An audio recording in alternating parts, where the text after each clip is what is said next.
What is up, horror fam? We are back here with another live here on YouTube, HHN 365. Bunch of announcements to go over. I'm overwhelmed, actually. Yeah. But yeah, we have a lot to go over. We are here. We've arrived. Thank you for joining us if you've made it at 9 p.m. Nice little late start for us. Yeah, get ready. We're acclimating for horror nights, guys. Yeah, exactly. That's all. This is like the middle of the night at that point. I don't know how long the night is anymore, y'all. Middle of the night? Well, like near fuel performance. What would be 8 o'clock would be the middle of horror nights now, in case you were wondering. Okay. If you go 2 to 2. It's kind of wild. We're prepping. Yeah. But if you're on the West Coast, it's nice and early. Welcome. Thanks for joining us. Yeah, welcome. Yeah. Overwhelmed. Speaking of, let's see who has joined us tonight. First of all, we have Wyatt the Parks. What's up? Thanks for joining us. Hello. Good to see you here. Hi, Wyatt. Bethany, 30 days. That is insane. Dog. First one, Grinch. Scott. I would like to say I just tossed it out there. There was no confirmation. There was a screenshot taken. It was like an idea, not a confirmation. I've already planned the collab between all 3 podcasts. I don't know what you're talking about. Planned in what way? I'm gonna send a message out. I know Nick would do it. Yeah, Nick would do it in a heartbeat. I'm not questioning Nick. It's you. And you and Ash already said you would do it together. So it's a little boy floss thing. Yeah. Go team. Go team. Good. Thanks, Scott. Albert, what's up? Seeing Mr. Crowley barking at the moon could go off the rails on a crazy train. It would be ultimate sin because there's no rest for the wicked. Wow. Very impressive. Did you type that over the past few hours? Or was that like a really quick thing? I'm curious. Chemo Dog, the show has started. I heard it's to bark for. Ooh. Switching it up tonight. I like that. On theme. Yeah. Love it. Shorty, I'm ready. I'm ready too. I'm ready. I don't know if I'm ready for this live, but your computer mess. I'm ready for things. Like breaking my computer. No, I'm good.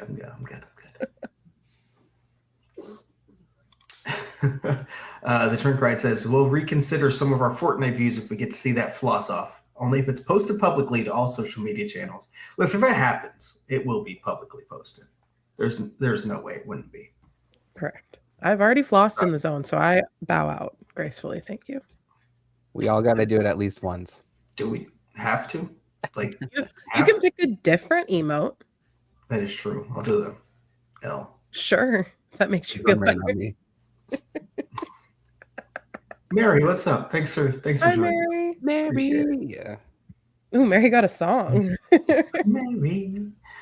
Arkham. Well, I'm glad the delay worked for you. Happy it panned out for somebody. See, it was worth it. I knew I was doing it for a reason, right? Jody, what's up? I'm driving down to Orlando tomorrow from Georgia. Get to see park construction in person. Yeah, there's a ton to see. You will enjoy it a lot. That's the perfect reward after a ride like that. Good Lord. Yes. Okay. Yep. What's up, girl? I like it. Not words, but it works. I love it. Good evening, Florida man. Dog. Good evening. Maybe I should just bark at every dog tonight. No. What's up, Wade? Thanks for being here. Good to see you. Hi from Epic. Oh, well, you should just don't watch us. Go into dark more. Enjoy your night. Take us on Monsters Unchained. Yeah, or that. Actually, do you want to stream? You could live stream, not us. We'll add you in here if we can be on Monsters. Throw us out when we get to the icons. Just leave us there. Just leave us there with Jack. Did we give something away when I wasn't here? Did we not? Did we start the stream while you guys were here? I think that they were asking before we. Okay. Maybe Jim, because we started late and said we had technical difficulties that I was running things. That's fair. Fair. It was my fault this time. Fair. Remember all the times Duff used to freeze and leave me all alone, and I would just go. It was like twice, okay? It felt like 1,000. It was like twice. Hey, Ellie, what's up? Thanks for being here. Good to see you. Becca, what's up, Fog Breathers? How's it going? Fog breathers. I like that. Demon Lance, I don't know what emoji that is, but thanks for being Fog. here. Fog. Oh, Fog. is it? It literally just looks like a white square to me. You old man, it's a fog. I don't see anything. It's a white square. Put on your glasses, Grandpa. Do I need to turn my brightness down? Oh my god. I'm tired of this, Grandpa. To elaborate, 29 days until we're back in the fog once again. It's less than a month. Wait, is it 30 or 29? What are we at? I thought it was 31. Well, today's over. Maybe Lance is one of those people where today's over, guys. I'm like going to bed after this. Yeah. So it's like 29 days. Or maybe they're going to Premium Scream. That too. We're not. Yeah. What's up, C-Town? Was it you who was in Vegas? Cindy Kane. No. Will Ferrell. Took a wrong turn at the portal and she ended up in Vegas. Odd fellow threw her over in Vegas. A child, mind you. Unleashed. Child. Snake. Dead Hand Spear. What's up, Snake? How's it going? Thank you. Jason, we will not tell anyone, we promise, but thank you for being here. Always appreciate people watching at work. Shout out Jonathan if you're watching at work. Always shout out Jonathan. He's listening, just not yet. It'll pour one out for Jonathan, everybody. What's up, Jen? How's it going? Hi. 2 a.m. in the UK. Oh yeah, that's true. Yeah, Shannon, thanks for being here. Appreciate it. You might already be asleep because this was 6 minutes ago, so who knows? You think Shannon waited for us to join in then? Maybe. I'd do that. The sleeping sound of our voices. Keep those boundaries up. Brianna, welcome from the West Coast in a much more appropriate time. Well, I mean, it's not that late. Just a little bit. It's not that late. 30 minutes. Aaron, how's it going? Three of us are here. Look at that.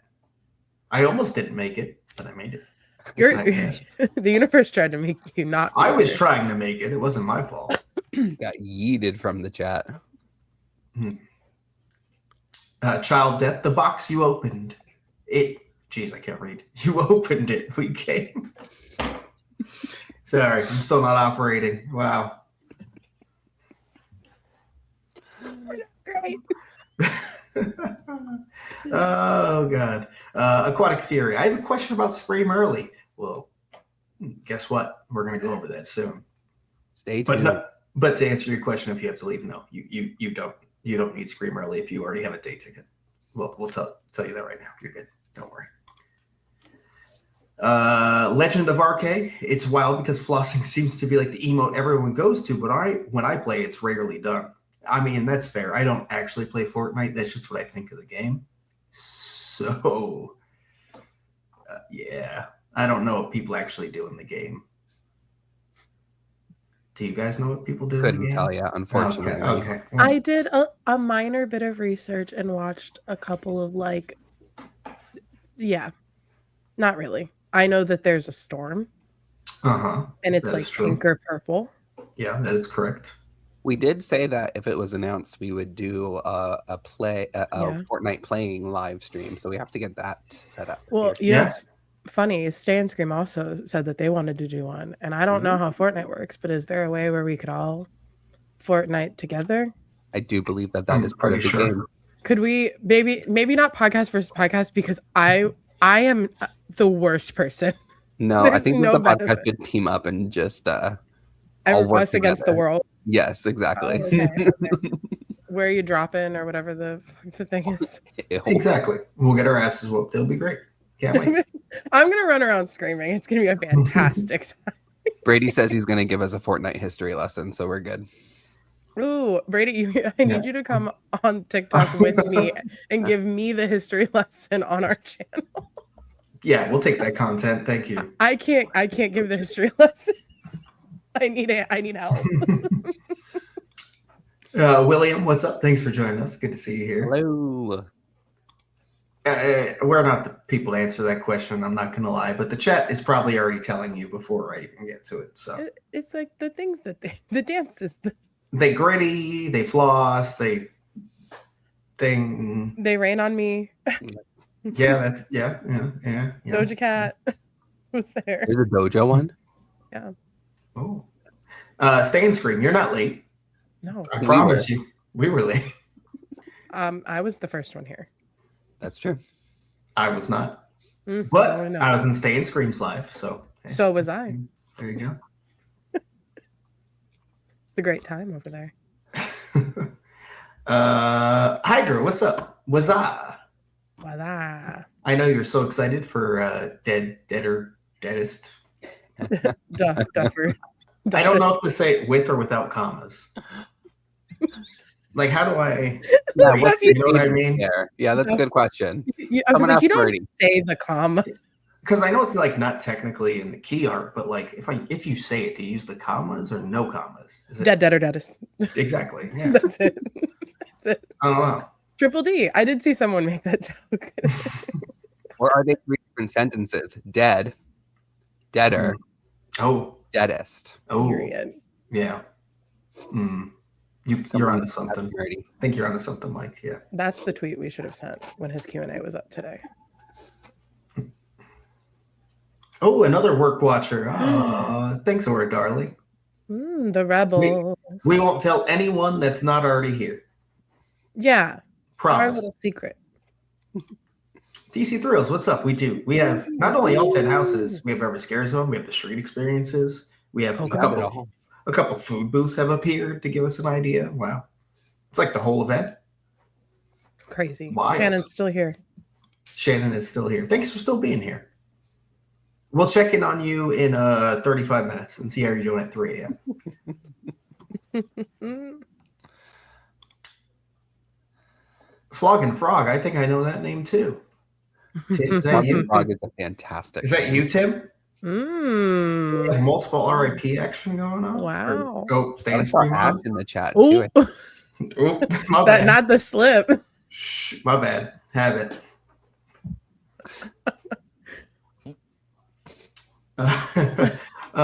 Connor, what's up? Thanks for joining us.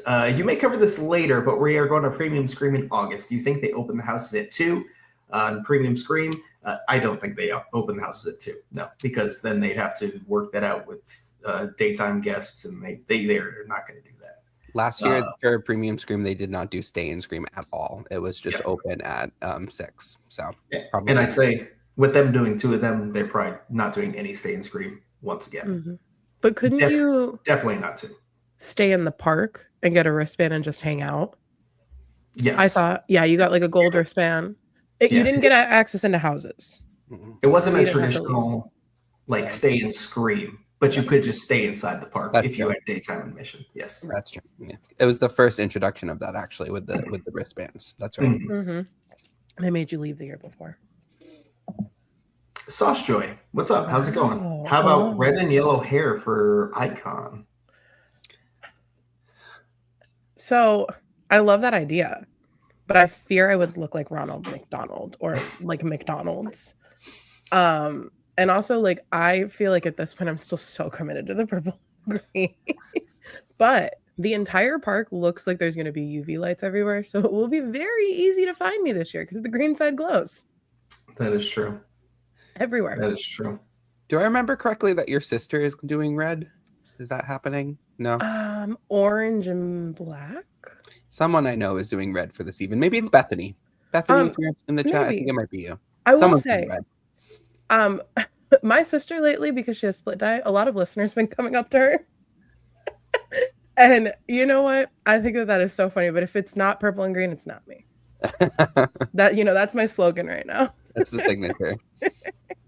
It is really cute. It's just like, I was at a concert and somebody said, "Do you have a podcast?" she goes, "Nope." No.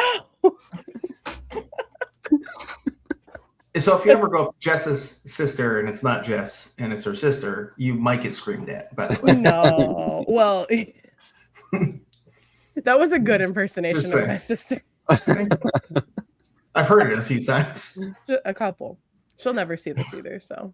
Yeah, perfect. Yeah, perfect. Brady, thank you. Yeah, do that, and we're gonna steal it. It'll be great. Ash was here. I didn't say I'd organize it. I just said let's do it. So I offered to organize it. Oh, okay, perfect. You do that, and we'll show up. But you have to be in it. Okay, fine. That's fine. Dancing. Duh. But I will just show up and do it. And that's it. We are signing it. Like there's a contract involved. You are dancing.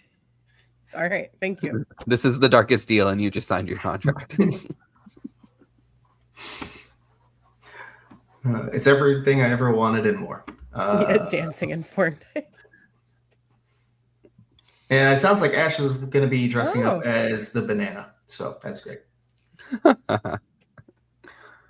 Perfect.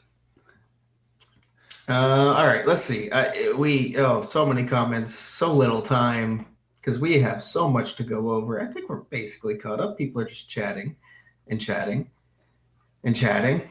Thanks for being here. Appreciate that. But I cannot keep up. And one last one before we get into it, just in case anyone leaves. D'Angelo, what's up? Are you guys going to start 2 p.m. houses, stay all the way to closing most nights? No, not most nights. Absolutely not. I cannot handle that anymore. Some nights, yeah, for sure. For sure. Yeah. But 2 p.m. to 2 a.m. is really rough for most nights. I'm tired. I'm tired right now, and I didn't do anything. Valid. All right, let's get into this. People are saying that they opened the houses at Stand Scream Time last year. Did they? Yeah. Ooh. Just wanted to get that out there. I must have been deep in a food booth because I don't remember that. But it's likely because I was deep in lots of those food booths. Valid. As you should be. That's what you paid for. And we got our money's worth. Yep. I was rolling back to the Hard Rock. Why isn't Justin Tubb using a name and Mike is using his government name? Because the government's looking for Jess and Duff, and I have a clean slate. My name's not really Jess. All right. Okay, so where do we start? So we technically have 8 announcements, tickets, construction on both coasts. Just pick something. Just stop. I feel like there's something else too. Stop rambling and just pick something. Oh, stay in Scream details. So since everyone's talking about it, we'll just start right here. So HHN Orlando specifically has released the details for Stay and Scream this year, fully confirming that it will be starting at 2 a.m. The event will begin at 6:30 officially, as it usually does. They do confirm that this is for anyone with daytime admission and staying for Stay and Scream, so you don't need the Scream early ticket. We've heard slight confirmation on that. Well, now it is on their website. That is very, very, very official. The biggest thing here is that they have announced which houses as well that you will be able to get into. Those will be Stranger Things 5, Hellraiser, and Jack and Oddfellow, Chaos, and Control. So, obviously, 3 pretty big properties. The biggest original, the one that kind of sets the tone for the event, Stranger Things, always a big draw. Hellraiser, also a big draw. Maybe not the next biggest, but if you look at the layout of the park, maybe kind of makes sense. If we are expecting it to be back in one of the new sprungs, which at this point we do. Another fun thing about this is that you can actually pick up your wristband when the park opens at guest services. You do not have to wait till, I think last year it started at 2, they would open the first location. Well, now you can just go to guest services once you're at the park, period, the end. And then starting at 2 o'clock, you can go to VillainCon Blast or King Cross Station. So there are going to be many options and many avenues for you to pick up your wristband. And I can tell you by noon on August 28th, I will have a wristband from Gift Services for sure. And I'm sure many of you will too. Yep, I'll get my wristband and I'll go out to the smoking section. Yes. So I do love that. I love that you could just go to guest services and get it. It makes it very simple. You don't have to worry about the stress of a specific window, even though it was a long window last year for sure. But there's no stress at all. Just grab it whenever you need and you're good to go. I love that this is the nail in the coffin of those opening night lines for stay in screen to get scanned in. Hopefully, we won't be wrapped around all of New York this time to get in to get your wristband. But it probably won't even queue at all because you can just kind of walk through the park, which will be really nice. Yeah, definitely. What do you guys think about the 3 house options you have starting at 2 p.m.? Which, by the way, I don't think it says it on the screen, but it does specifically state the next houses will start opening at 5:15. Not all of them. Select houses will open at 5:15. That's kind of, from that point, it's basically how it's always been. It'll be like waves. The queues will open at 4, though, which is traditional stay and scream. All of that is normal. It's just 2 to 4 is different. Yeah. But the 3 houses, I think that it makes sense that you're going to have the one that's going to have the longest lines. The 2 that are going to have the longest lines, I would assume, are the 3 would be Hellraiser, Sinners, and Stranger Things, obviously. But doing Hellraiser and Stranger Things, I think that makes the most sense. The one that shocked me was Jack and Oddfellow, not because it's them, because it's the location. 22 is never. It's always a 6:30, 6:15 maybe open. It's never really. Maybe in the history it has, but not recently. But it makes sense for the event. Yeah, I remember those lines for Stranger Things 4. They were not quite as bad as Five Nights at Freddy, but they were pretty close. So I think that it's very smart that that's included to kind of get people moving through that house. I'm not super surprised to see Hellraiser. It's just, technically from like a behind the scenes standpoint, I feel like Hellraiser, there's going to be a lot for those characters to be stage ready, like get them out there and get ready to go with the prosthetics and the masks and things like that. So I was a little surprised to see them be starting right at 2:00, but other than that, I think it makes a lot of sense. I think for the reason you just said, I'm actually also kind of surprised it starts at 2 because that means they have an additional cast for 2 technically. At least, yeah. That need prosthetics and a lot more work than maybe the average house. So choosing that house to have the additional cast and extra time is kind of interesting in that sense. I do wonder if it has anything to do with how they feel about the house and if it might be like a huge hit that maybe needs that extra capacity. Or if it's literally just spreading out across the park and, you got your 2 in the sound stages and you got 1 in the Sprungs. So it kind of spreads out the crowd a bit, which I feel like is more of what they're choosing from. Yeah. I do think it's weird. How you guys feel about Hellraiser is how I feel about Sinners if it was an earlier house, because I feel like Sinners is going to have more prosthetics than Hellraiser.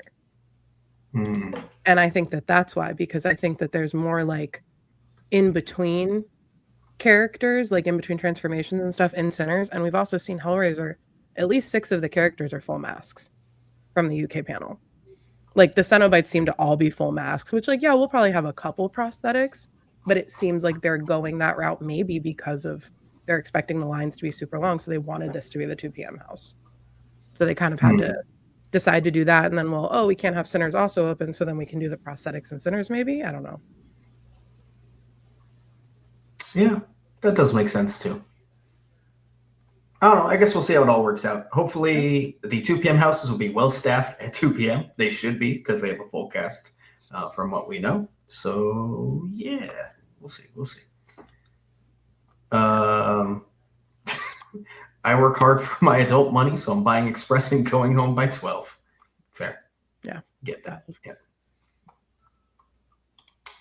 Okay, but how long does this actually last? Assume you're speaking about the 2 p.m. start.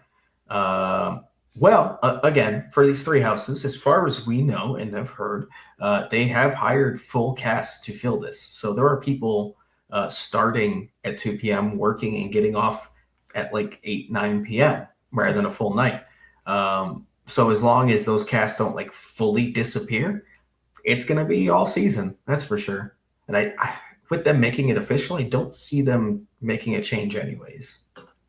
Yeah, they double down before they back off usually. especially with how early we're getting these details. I feel like this is kind of set for this season. Now, as for after this season, I think that will depend on how many people are in line at 2 p.m. and if it really is worth it for them, and if they are able to get people into the park earlier. Mm-hmm. I will say, as someone who typically gets the multi-night with Express, this is a help for sure. Obviously, it's not something I'll be able to make all the time because it is at 2 p.m. on weekdays for most of the week. But I will definitely take advantage as much as I can, for sure. I think we said that last week, Jess. Like, it makes so much sense for this to be the year that we get this. This was them buttering us up for the Express drop. Yep. Here, take it. And you're going to like it. Be grateful. And here, take your sex box house while you're at it. Ooh, take that sex box house. No, I want the train house. And I'm not talking about Ozzy. Oh, that's true. Seatown says you need an original that people can walk into after noping out the Stranger Things and Hellraiser lines. Yep. The thing is, I think Jock and Oddfellow is going to have long lines. It's like one of those rare originals where I think the average guest kind of understands its importance to the event. Jack the Clown kind of goes beyond just HHN fans, and people who casually go to the event know him as well. So I don't know that being an original helps that fact too much. I think it helps spread it out for sure. I think people aren't going to just ignore it and go simply to Stranger Things, for example. So I think it's a great choice for that reason. Yeah.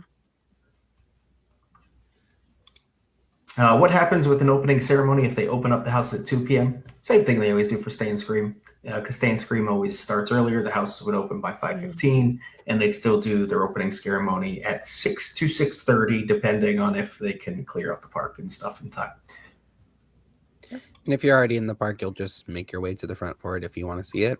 Or if you're like me, I only saw opening ceremony 1 out of 30 plus times that I went last year. So this one I'll probably go to more often, knowing who's likely to be in it. But we'll see. I haven't seen an opening ceremony in years. Yeah. They're a little bit different out here than they are in Hollywood, too. Yeah. They still happen, and they're still thematic, but they're different. Yeah. And a good point here to maybe reasoning for why not Sinners. It's much more specific casting, possibly, which obviously makes the casting tougher. You have a smaller cast to choose from, so why would you add an additional 2 casts when you already have to be so specific to what you're casting? Definitely. That's a really good point, and I wonder if the 3 houses that they chose to be the ones that are open were in flux until they started to see how well they casted the houses. Maybe they were trying for Sinners and then ended up giving us Hellraiser or something. Insert any of the houses that you want there, but I'm just curious. Maybe it was based on casting more than anything. Yeah, possible. And Jody, I was kind of thinking this too, is that spreading out kind of doesn't make sense, but then I realized there is 3 hours and 15 minutes between when these open and when the next house is open. So there is more than enough time. There is a chance you can do all 3 houses before the next house even opens, depending on how many people actually show up at 2. We obviously don't know what the demand's going to look like at 2 p.m., but I assume it's not going to be as much as it usually is at 5 p.m. Yeah. I think that's fair. And opening weekend won't be a measuring stick that we'll use because it will be totally crazy. That Jack and Oddfellow line will be crazy opening night. So we really have to wait 2 weeks before we know what this is going to actually. All of them are going to be crazy because it's going to be the people that like Jack and Oddfellow is really important to them. People that think Stranger Things, this is the shortest it's going to be all night. And the people that really want to do Hellraiser, also people that really want to do Stranger Things. But you know what I mean. Yeah. Mm-hmm. Oh, thank you for the suggestion, Hydra. We will help you out because I didn't know where to go to next. So let's go to our one Hollywood announcement we have. There's a couple things, but the biggest thing is the announcement. And that is going to be, we were talking about exactly how to say it, Dead, Dead, or Deadest. Or Dead, Dead, or Deadest. Or Dead, Deader, Deadest. Period. Hand. Yeah. The hand is for Gaga. That's where the rumor came from. Put your dead hands up, baby. So if you don't know, this will be an exclusive to Hollywood. It's one of their originals. It will be in the Jurassic World queue, which makes sense when you look at what that facade is looking like currently. So let's look at, actually, John said quite a lot. He basically gave us its entire monologue. So let's go through that real quick. You boils and ghouls always ask if you can see a house treatment. Well, I'm going to give you the introduction to it so you get the context for this original house. It starts like this. The DeVille family funeral home has always had its secrets. And real quick before we move on, the DeVille family relates back to the Universal Horror Hotel from 2022? 2023? Yeah. 2023. No, 2022. Is it too? Okay. It's 2022. 2023 was Evil Ted Rise. Okay. 2022. They were the owners of the hotel. There's a whole story. You can look into that. We might have a video coming out soon about that, thanks to our friend Kevin. Anyways, moving on with this house. Founded in the early 1920s by infamous hotel impresario Maximilian DeVille, the DeVille family funeral home was the first full-service facility of its kind in Los Angeles County. As the business grew over the ensuing decades, the complex expanded to include fully functioning morgue, embalming rooms, crematorium, mausoleum, and cemetery, all housed within its sprawling grounds. But almost from its inception, the DeVille was embroiled in scandal. Rumors of missing bodies, improper cremations, organ trafficking, and other illicit activities dogged the family business for years. After numerous investigations, legal actions, and criminal prosecutions, the facility finally closed its doors in the late 1970s, right after the mysterious disappearance of its last director, Ambrose DeVille. Saddled with a mountain of civil litigation and a contested will, the descendants squabbled in court for decades as they shuttered buildings slowly fell into decay. Abandoned buildings are often the focus of ghost stories and urban legends, and the DeVille was no exception. Amateur sleuths continued to propagate dark tales of what took place behind the imposing stone facade of the building, fueled by strange new discoveries.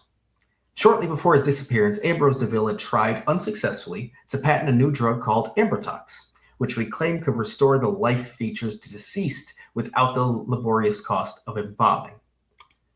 Some even claim to have seen Ambrose entering the supposedly abandoned facility late at night, while others reported disturbing sounds and eerie lights coming from within the shuttered structure. It seems that even after its death, the legend of the DeVille family funeral home continues to haunt the living. So, there are more tweets about this. I think because we are so busy tonight, we're going to save those for our podcast that we should have coming out later this week. Murray does say a lot more about it.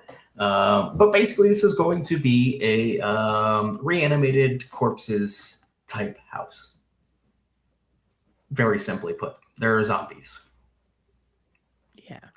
Which I think excites us as a whole, I'd say. The setting does. Mm-hmm. I love a funeral home. Love a graveyard. I am who I am.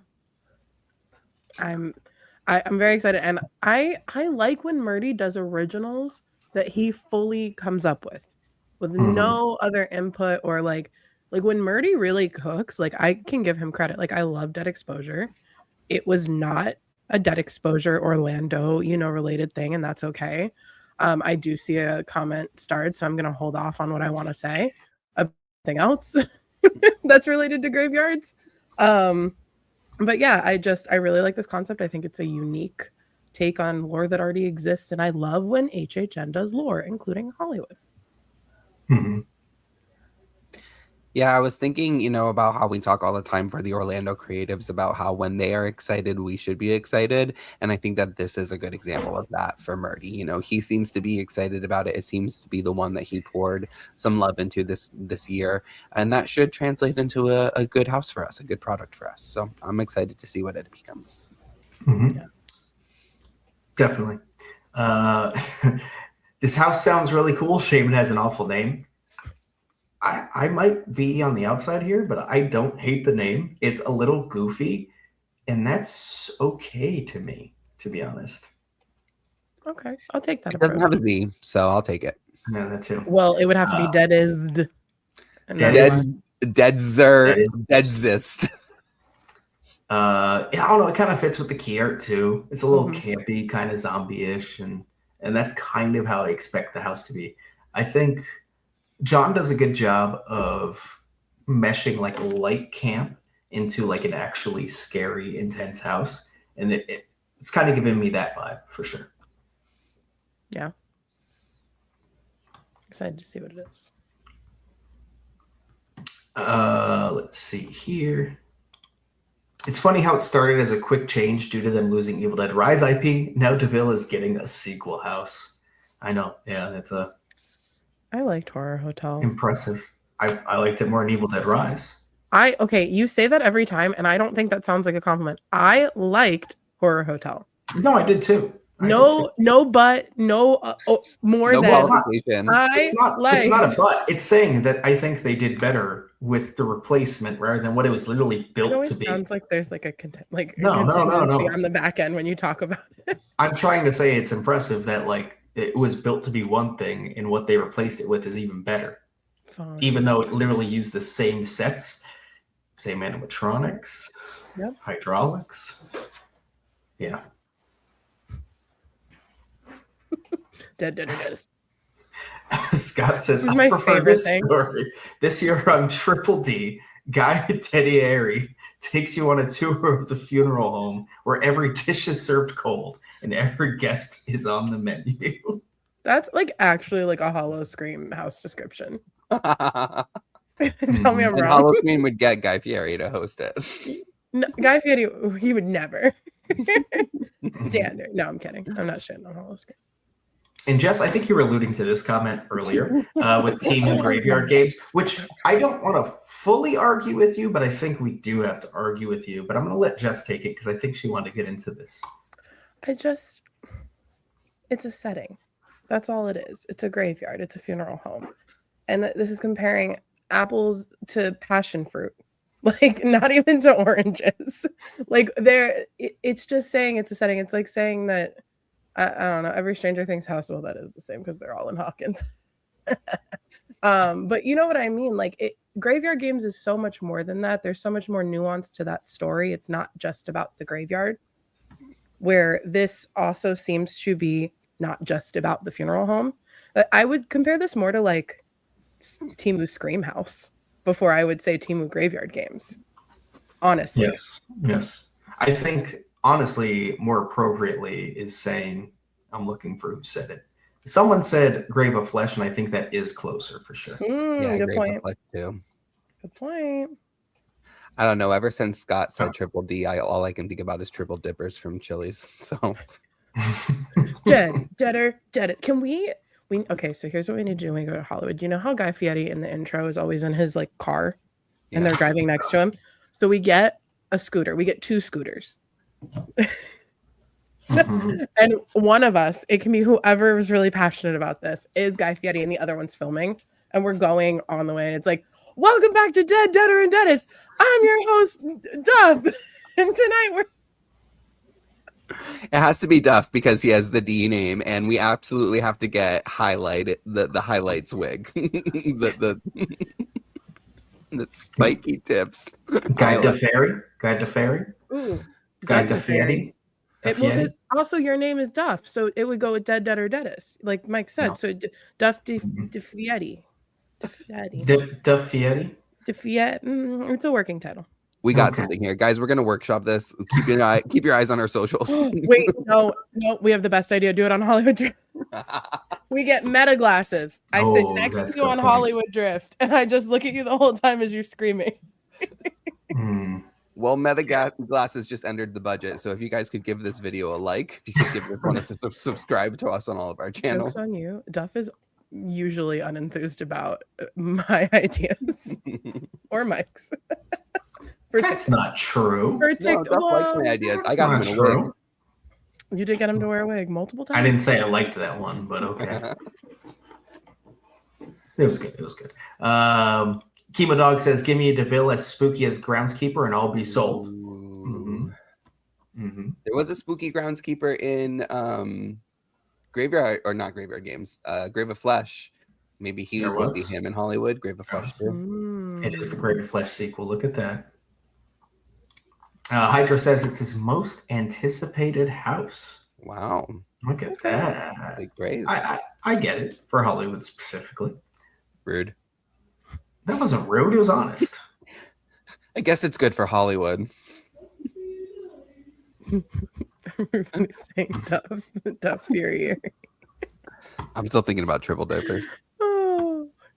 All right, let's see. Sorry, trying to catch up on these comments. Duff is HR, so he can't file a complaint. Duff for Duffist. Yep, love that. Beautiful. Duff for Duffist again. Wow, it's all over the place. It's a shirt. All right, we are going to move on now and move on to some more announcements before sticking in Hollywood. I guess the next one we'll go with why not just the big one that happened today? Our last announcement in Orlando, at least for a house, and that is going to be Ozzy Osbourne, Prince of Darkness. This has been long rumored and also leaked for about a week or so. So, multiple times, multiple ways. It's been like 3 times this year. Mm-hmm. Well, kind of, but yeah. Yeah. Offer, can we just talk about how this key artwork is incredible? It's my favorite. Oh, it's so good. From the Thomas the Tank Engine on an edible at top to the tongue that's coming out of Mr. Osbourne. It's just so good. I really like the composition of this piece, Mike. I like what I like. I'm simple-minded. Give me Thomas the Tank Engine and make him look scary. Calling the Crazy Train the Thomas the Tank Engine. On an edible that got scary, yes. It got scary. Thomas is scary. This is Thomas dead. Thomas' revenge. I think this is really striking key art. I think it's great. I think it's beautiful. It's perfect. I love the name of the house. It is. It pops really well. The colors are great. And it's literally just Ozzy in his full aesthetic. Yeah. Completely. And then obviously the Crazy Train. Which I'm going to get into the article we got from Inside Universal now with details about this house, which you'll see Crazy Train is very, very involved. So I'm going to go over a few quotes here. First are going to come from a joint statement from Sharon and Jack Osbourne saying, Ozzy never stopped pushing boundaries and he loved anything that gave fans a new way to experience his music and the worlds he created. Halloween Horror Nights has done an incredible job bringing that spirit to life. Walking through these haunted houses, you'll recognize so many moments inspired by his music and imagination. It's a wonderful tribute to Ozzy, and we hope fans have as much fun experiencing it as he would have had seeing it come together. And I think the other big thing to bring up here is that we're going to have kind of different takes between Hollywood and Orlando.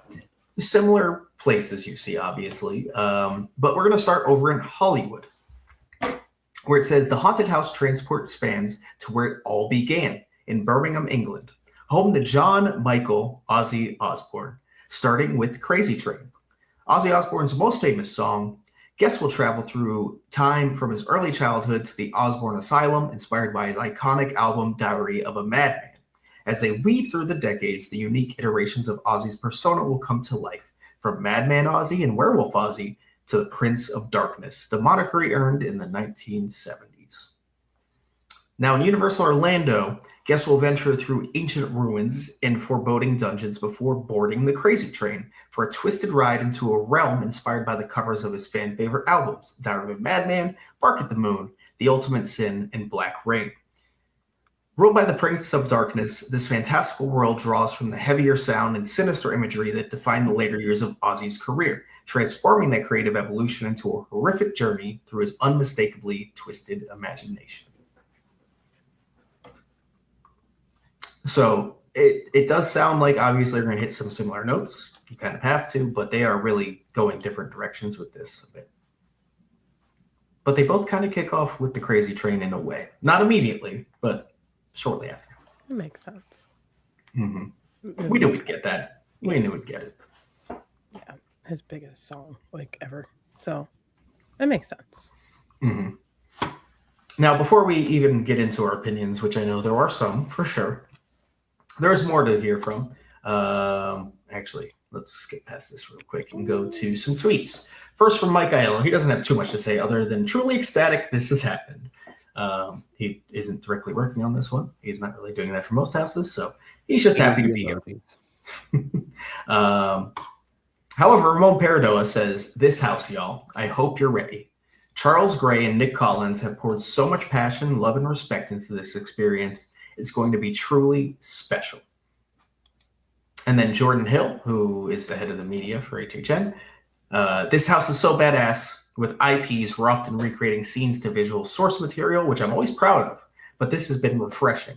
Getting to work with the team to create unique visuals representing Ozzy's vast discography. Be stoked for this one. It rules. Rules. Yeah. So yeah, we don't get too much detail on this one compared to some of the houses we've got this year, but it's a lot more than we got for Stranger Things, per se. It's more than an upside down smiley face. Correct. Yes. Yeah. A lot more.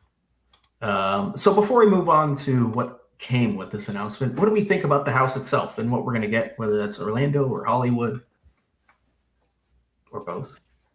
I'm excited about it. I think that the fact that it is in a way a memorial house, and we saw how incredible they did with Wyatt 6 last year and what that was. I think that if they follow that same formula where they, play into exactly who Ozzy was and do a true representation, I think that it will be a hit. I'm excited by the fact that it has a real storyline that's attached to Ozzy as well, kind of walking through his music and his career and the different albums. I think it's everything that we've been hoping for and kind of speculating that it would be. So I'm excited to see it, especially as somebody who doesn't know Ozzy super well. I've said it here before. I was sheltered from the Prince of Darkness, so I'm excited to get to meet him in my own way. Jess? Well, if you were sheltered, this was my uncle. I'm very excited. I mean, I've talked about it in the speculation and the hype. Like, I'm really excited. This is in no way like a Horrors of the Wyatt 6 hype for me, which a year ago we got that and we did a live about it, which is crazy that now I also get to talk about something that I'm into. But I grew up on Ozzy's music. Specifically his solo albums, which is, I know, probably a controversial thing, but my dad likes them more. And like constantly playing, and like Duff's been to my parents' house. When you go, my dad is literally always playing music on the speakers outside, always, and it's always in rotation. So like hearing that Orlando specifically is going to do, they're tackling it. It sounds like almost in the same way that they tackled the Horrors of the Wyatt 6, where like Ozzy told the stories with his music and his imagery. They're building the world for it in the same way that Bray told his story with his characters and his imagery, and they built the world for it with WWE. So, while also trying to not have my expectations super, super high, because like obviously last year I had my dream house and it met all my expectations. So I don't want to be disappointed at the same time. Right. Mm-hmm. And I'm excited to see John Murdy's take on it because he's passionate about that too. Sorry, Duff. Yeah, I'd say honestly it's kind of flipped in a sense where I think obviously the Orlando team does seem excited, but it's less pure passion for it, maybe, where John Murdy feels very passionate about it. Again, Murdy did say a lot, but listen to our podcast where we're going to go over all the Murdy tweets over the past week because there's a lot. But yeah, so I think I'm excited for both coasts a lot because I think Orlando tends to handle these houses very well. And I think Murdy is going to be very excited for it. I am also very familiar with Ozzy Osbourne's music. I'm kind of with Jess here, where I actually kind of grew up more with his solo albums rather than Black Sabbath. So I'm very excited that it's leaning that direction because it's just what I'm more used to and accustomed to and more of a fan of. And I think another thing that I love about it is that it's kind of an original take. So it's almost like having another original where they get to take that aesthetic, have some fun with it. I mean, it's gothic, it's dark, and we know Horror Nights does really well with those, especially gothic. those are some of our favorite houses of all time. So very interested to see what they do with this. We're pretty sure now this will be in a soundstage. So hopefully using those Gothic aesthetics and making them large scale and immersive. I really look forward to seeing what they do. It's not going to be my number one hype or anything, but it's going to be up there-ish for sure. Yeah, that's kind of where, and it's like in an anniversary year too. It's just kind of crazy because like circumstantial, this would probably be like maybe top 3 any other year, Mm-hmm. but I don't think it can be because of everything else. But I'm so excited for this house. Yeah. At the end of the day, if you're an IP and you're top 5 for me, you're already doing really well. So, you know. But kind of like you were saying, this feels like a sneaky way for Creative to give us 6 originals because they are taking an IP but doing whatever they want with it. So, they've done this a few times, and I love it when they can kind of sneak us that 5.5 originals to 4.5 IPs. Agreed. And Forrest points out here, just choo-choo. We got another choo-choo. Come on. Listen. So we are going to take the crazy train back to, the other train. But yeah, it's just the year for trains. And we're going to pick up our wristbands at King's Cross. This is a train evening, y'all. So many trains, so many choo-choos. We conducting everything out here. Michael B. Jordan train. Like, listen. Prince of Darker Darkest. Yep. That's it. Yeah. That's it. Finally, a Little Nicky house. The best Adam Sandler movie is my hot take, by the way. Thank you very much. Moving on. Okay. But we're not podcasting about that right now. We could. We could. Spin-off. I can do it. I promise you. Oh God, not right now. Music in the queue like they did for the Weekend house. I think in Hollywood, 100%. In Orlando, just because if it's in a soundstage, probably not in the queue. But you probably hear sound bleed and hear the music in the queue, potentially, from the opening scene. Or it'll be like Never-Ending Story when you're in the queue for Stranger Things. I wish you would have said like Art of Dying or something a little better. Or that. Hey, it was Soundstage 25. It was all the same. You guys are more up to date on this than I am. Are we expecting there to be any inside of the stage cues this year? Because if that happened, then you would definitely hear the music from the house, no doubt. I think for this, we think this one is, no. Okay. Because I don't think there's any, because Soundstage 25 is not in use, which leads us to believe, actually it doesn't, we have permits for 24A and B. So that was where Q Space was for Grave of Flesh last year. Now they're both going to be houses again. So I love that queue. Yeah, I don't think that'll be happening. What about 21 and the FNAF queue and the WWE queues? Yes. That'll be a sound. Yeah. Correct. But that doesn't have the sound bleed issue because it's a separate. No, obviously. Yeah. That's true. You'll just hear the music probably from the exit or entrance, depending. Yeah. It's okay. We'll get a lot of it in the house.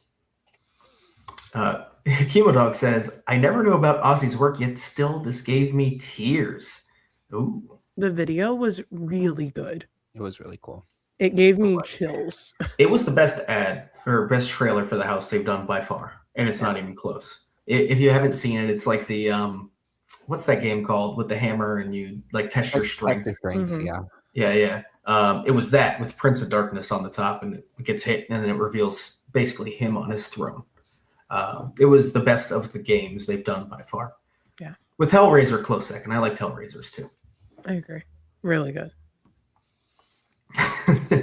Murdy needs to impress his BFF / at this house. Ozzy Osbourne, Prince of Darkness, music by Slash. It would be crazy if this is where the Slash feature was. And Murdy's singing outside the house or something. We get a post-mortem / an Ozzy collab. Oh my God. Slightly unrelated. Do you know the total count of mazes in Hollywood? We're expecting it to be 8. 8 and then the Terror Tram, as it has been for a bit now. I wish they'd go back to 10 like they did in 2019, but that's all right. Whatever. So before we move on from Ozzy, there was merch released, and it is a tad interesting because this shirt is just a different colorway of something they sell in Walmart and Hot Topic and other stores. Oh, really? Disney Springs, House of Blues. Yeah. So it is technically unique in its colorway, but otherwise this design does exist elsewhere. Which sucks. Does it look good? Yeah, it does. To be fair, it's a good looking shirt, but yeah, that is a little lazy. That's a bummer. I kind of prefer the Walmart colorway because it's purple and green on a black shirt. Maybe I'll get the Walmart one. It's also only $9. Yeah, this one's dirty, by the way. It looks good. Yeah, HHN Scott just said they couldn't add the HHN logo on the sleeve or something. Just anything to make it more differentiated. Man.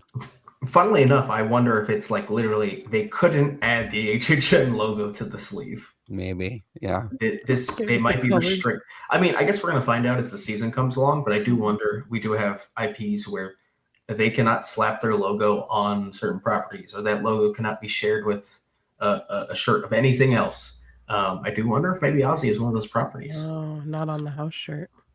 Another year without everyone on the house shirt. Or just, if they do have the merch, like that's the one exception, but his shirts won't have HHN on it. Or this is a one-off and they were just being cheap about it, if you will. That is possible too. True. This was not a huge merch release, as the only other item we got was the acrylic for the carousel. It does look pretty good, to be fair. This merch before. Here it is. It is Ozzy with his bat wings, a cane, his throne, and then like a vinyl base as well. It looks good. I like this acrylic piece. It's nice. I like it.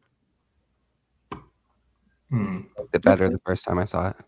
The tag on the shirt is the traditional HHN tag, so it did. So have it that does say HHN.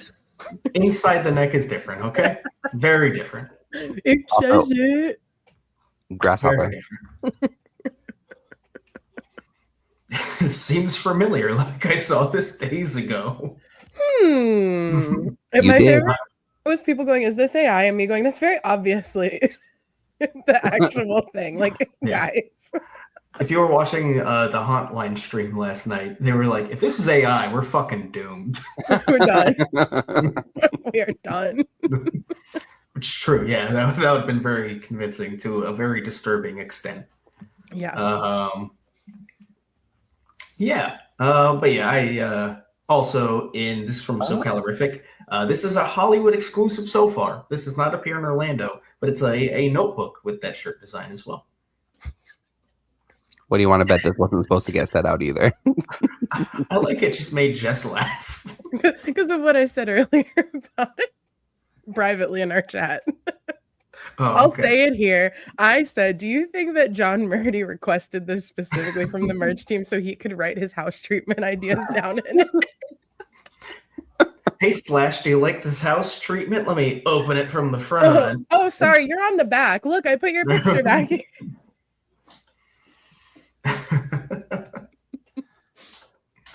But yeah, so this will probably be by coastal. I highly doubt this is something that just is randomly in Hollywood but not Orlando, but for now it is only in Hollywood. But yeah, that's literally it. That's our merch line for Ozzy. So with that, I think we're probably going to move on to our next announcement here. Again, we're going to stick with bi-coastal announcements and a bit older with Evil Dead Burn, which I really wanted to make sure I saw this film before we did this live stream or podcast about it. But guess what? I have not seen quite yet. Me too. Don't worry, guys. I've seen it twice. Oh, twice? Really? Did you just go see it one more AMC time? list, baby. All right. Well, I'm gonna go grab a drink. So you talk about it, Mike. It was a great film. I don't know if I have that much to say about it. Oh. It was good. It will translate into a great haunted house. I saw it in theaters, and I definitely think that is the way to see it because it scared the crap out of me multiple times. So I think it's going to be a great house. I was chatting with Matt, one of my friends about this. I think that it has the potential to be very repetitive in setting because there's just not that many settings in the movie. There is the lake house and the surrounding areas, but that's it. So I'm just interested to see what it could be. But yeah, I thought it was a good movie. I thought it was very in line with the recent Evil Dead movies and just maybe a little bit more intense than the others, which will translate into a great house. Yeah, I haven't seen it yet, but a lot what I've heard from this house, people don't like the film, but they still say it's pretty intense and very Evil Dead. I'm like, okay, well, that sounds like it can work for a house, to be completely honest. So I don't care if the movie sucks. This gives me a good house. Exorcist Believer, anyone? Absolutely trash film. Trash film. Pretty solid house at the end of the day. Good point. I feel that way about House of a Thousand Corpses. Hate the movie, love the house, adore it.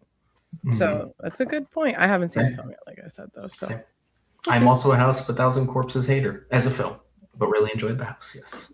I don't think that it's a bad film. I think that when people, this is just my guess, I think that when people are saying that, it's not like true to the Evil Dead franchise or like to the 1980s Evil Dead movies that I've watched recently. There's no camp to it really. And when there is camp, it's really badly done. It's not, a relief to the horror like it is in the other movies. So I think that is probably what people are talking about. It doesn't ring true in that way, but that won't affect its ability to be a great haunted house at all.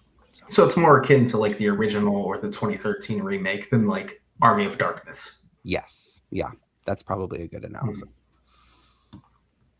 See, not canned.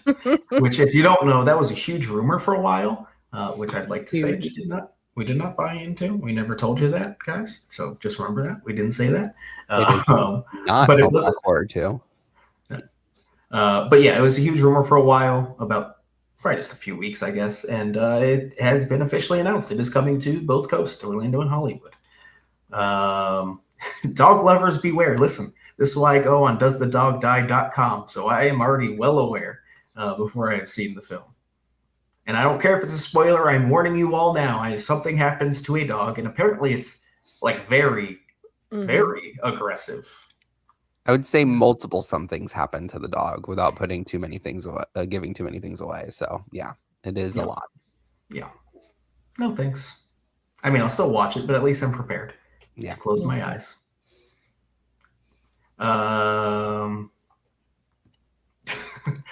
Beetlejuice, terrible movie, but an amazing house. Kidding. That's a thought. Those are words. Yikes. Beyond excited about this one, just really worried about the dog. Yeah. Listen, Helix is returning, right? Helix has to return at this point. No doubt. If you don't know Helix, well, you'll meet him soon. Don't worry. Don't you worry. So I'm going to be honest. The merch for this was so bad, I didn't include it in this slideshow, so you can look it up for yourself. Wow, you hated my pictures. That's what you said. Listen, that shirt is maybe the worst shirt they've ever released. I will take that ugly-ass Stranger Things shirt over that. The maternity shirt? Yes. The globe. The evil globe. So bad. It's a mind flayer. That's what it's giving. Wow. Well, let me tell you, I was there when this merch got put out, and me and the other content creators around me could not figure out that it was a pen. No, we were like, is it a knife? A bullet? And then somebody finally went, I think it's the pen. Yeah. And I went, well, I haven't seen it, so I'm out. Also, Jess, I know you felt it. That was the stickiest print I've ever felt in my entire life. So bad. And all of the shirts were the most wrinkled shirts they've ever put out for sale at Halloween Horror Nights. All of them look like they got wet. Somebody like threw them in a bag, left them there for a couple days and said, here, take them. It was so weird.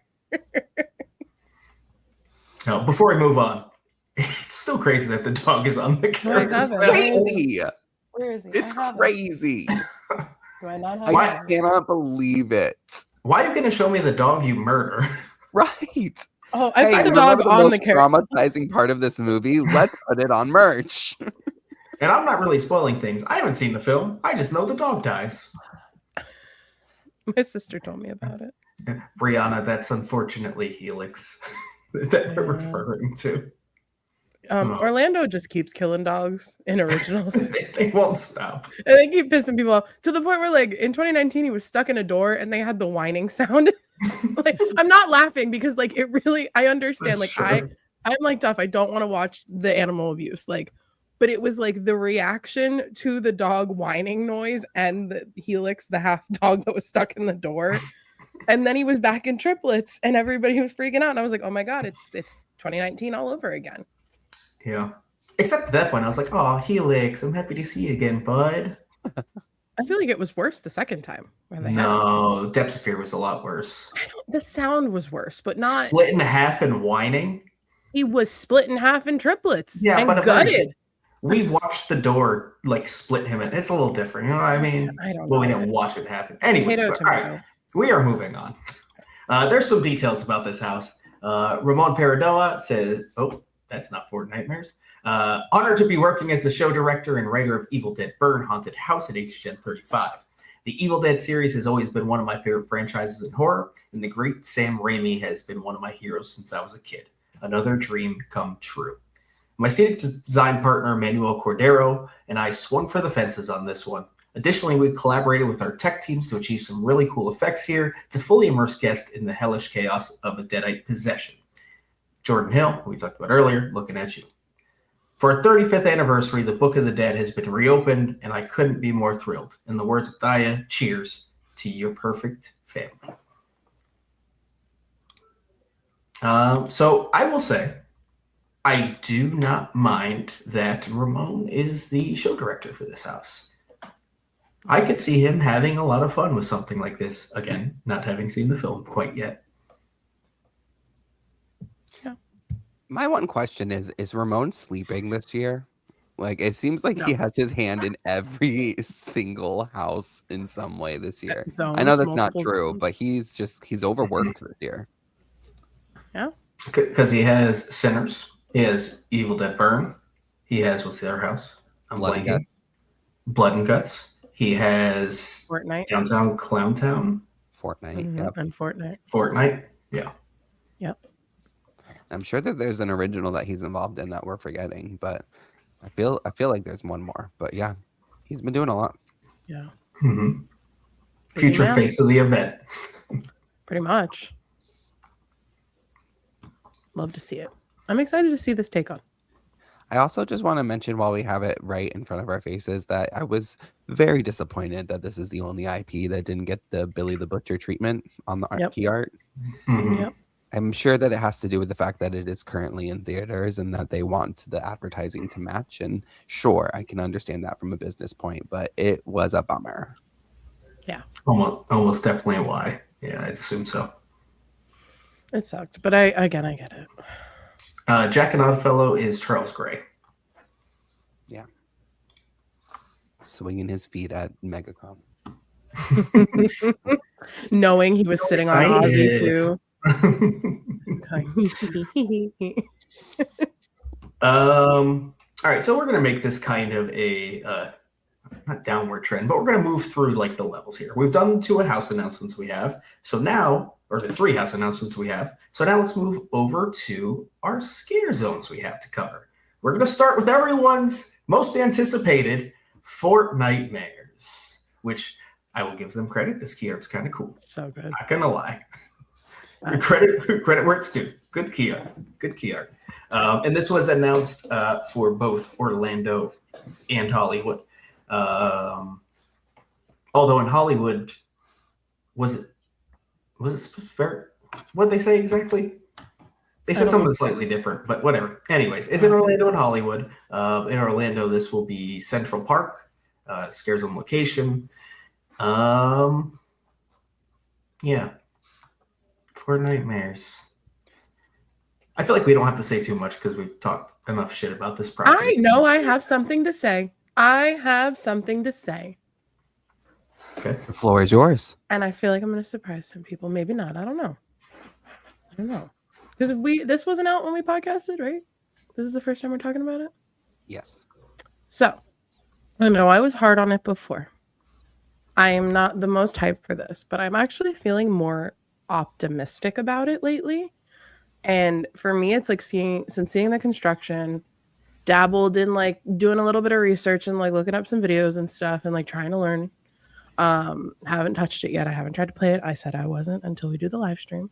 But I like the oversaturation in the colors in this game from what I've seen. I think that there's a lot of fun tones and just contrast even in the art. And I think that that's why people like it so much. Yeah. We don't get oversaturated colors like this at Haunts. We get dingy, we get washed out.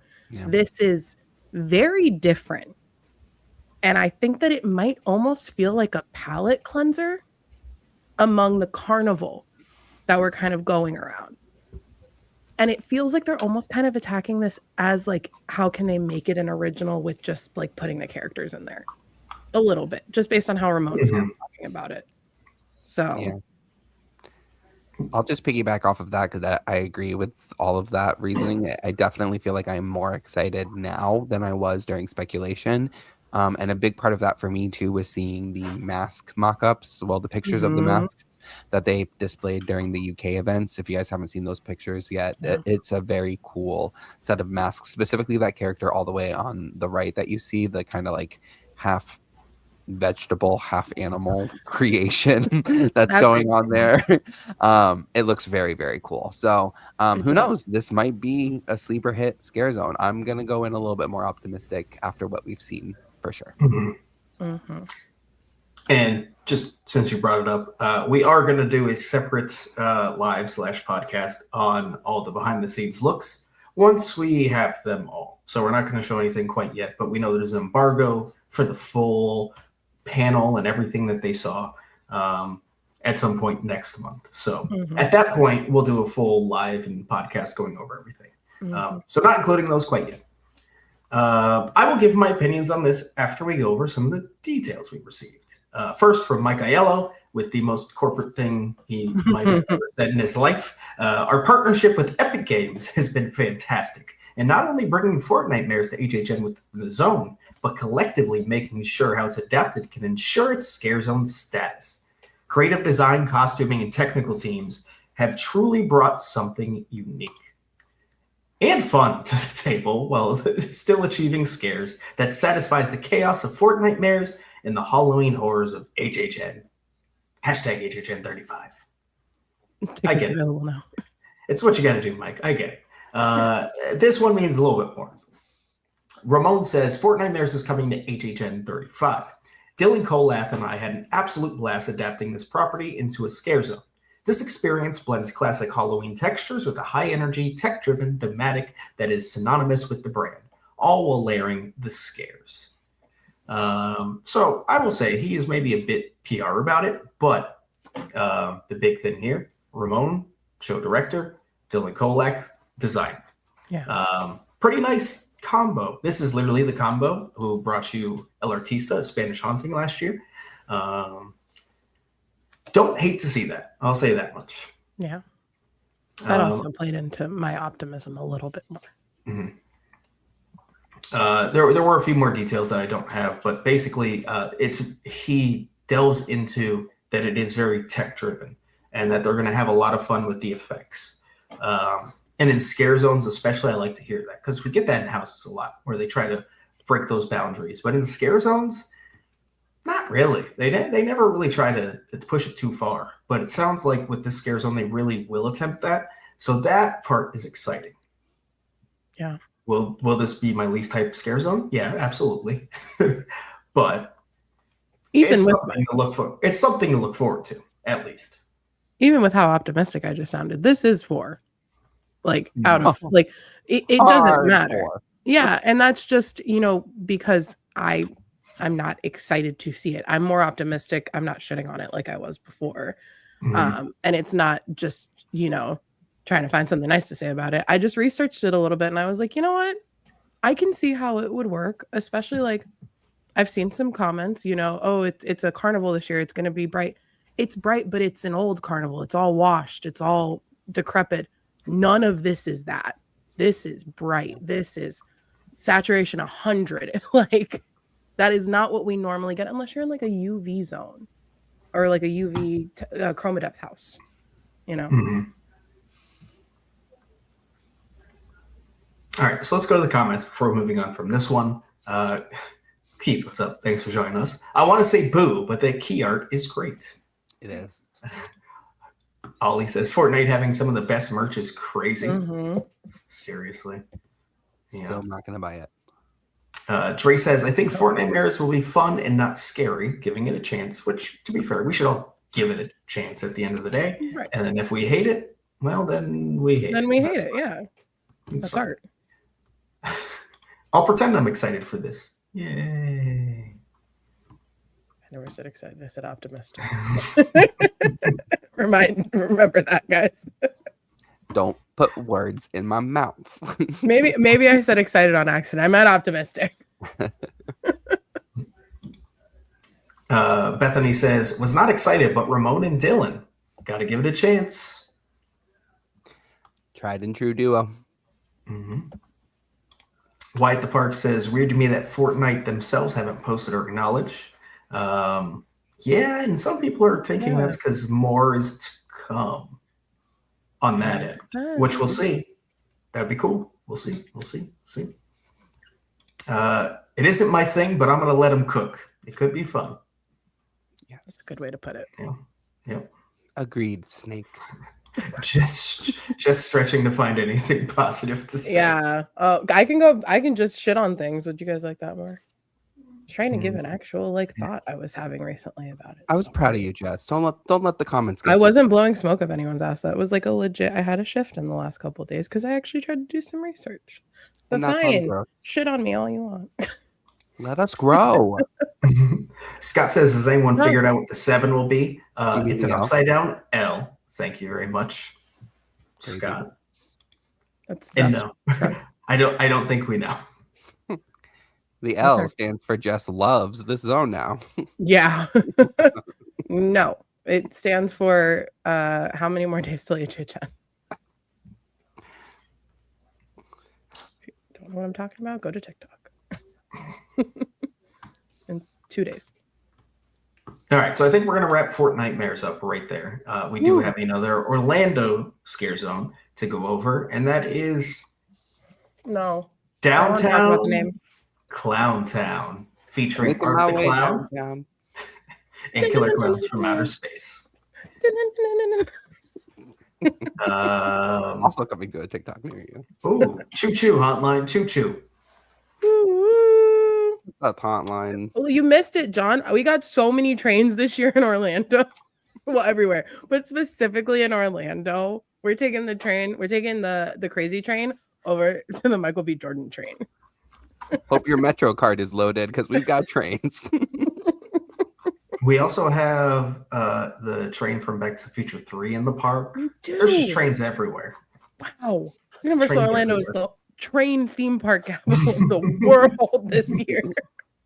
The world's premier train event. We should have like a train enthusiast meetup at HHN Orlando.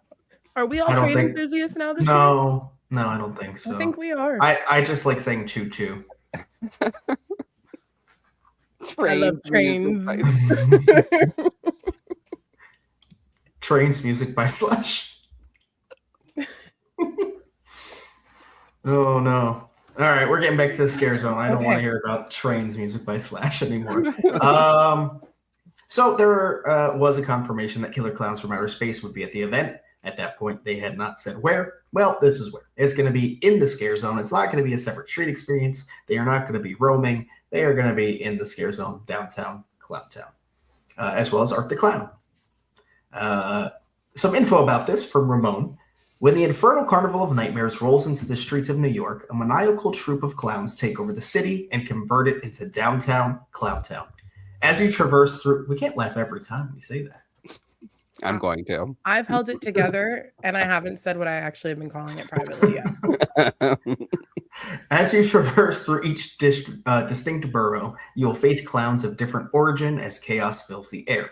The inner Horror Nights fan in me is beaming to finally share this project with the world. Truly honored and grateful to be working as the show director and writer of this groundbreaking scare zone for HHN 35. Manuel Cordero and I have poured so much passion into this. This has undoubtedly been one of the most ambitious and creatively challenging projects I've ever worked on. Creating this expanded zone was no easy task for our teams, but everyone involved has worked tirelessly to help make it a reality. Grateful for their partnership. Familiar clowns from our past, entirely new clowns, Art the Clown, Killer Clowns from Outer Space, and clowns yet to be revealed. Their goal, to fill the streets of their city with laughter and the screams of unwelcome visitors. Joke's on you. And then from Mike Aiello, this has been a concept we've been sitting on for years. The title alone has been an internal meme we've been verbalizing for over a decade. To have this come to life and to take over even more area within our New York scare zone and populate it with not only killer clowns from outer space and Art the Clown, but other horrifying clowns of all shapes, sizes, makes, and models is a nightmarish dream. Chances are, alive or otherwise, you won't be able to wipe the smile off your face. And then finally, he's asked if there will be other IP clowns outside of Art and the Killer Clowns, and he says all the rest are original.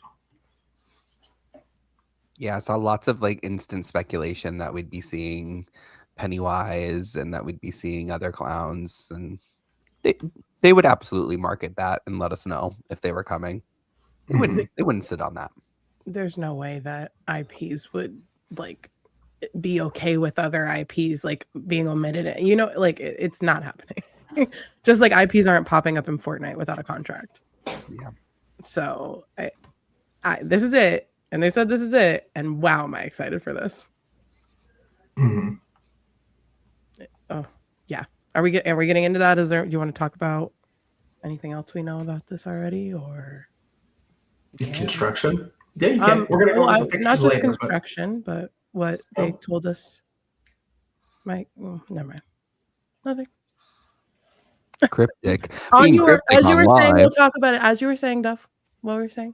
We're gonna do construction, or we're gonna wait? Is that what you're saying? Oh, okay. Yeah, we're gonna wait for construction. Oh wait, yes. I can wait. Yeah, that's what I'm saying. I can wait. Okay. Yes. So yeah, I'm very excited in the sense specifically that this is really expanding New York as a zone a lot.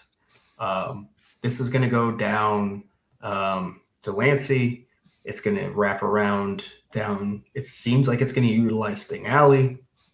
Going to come around past Transformers towards Park Ave. It's going to use a lot of space. And I'm sure some of that is to kind of separate IPs, if I had to guess. You know, they don't always want IPs interacting. They might not have the rights to do that, first of all. That part. But still, a lot more space for a scare zone makes for a lot of fun. Yeah. Huge. Giant. I cannot. I'm so... Every zone, except... last one is going to be fighting for one. It's going to be really hard so far. They also, in a way, feel like one big giant zone. Like they do truly feel like the three of them, the Infernal, the front one, Sideshow, and this one, feel like they are one big scare zone spread out throughout the park. Oh yeah, it's very much that entrance zone is obviously Jack and Oddfellow. You go to the right towards Hollywood, Oddfellow zone.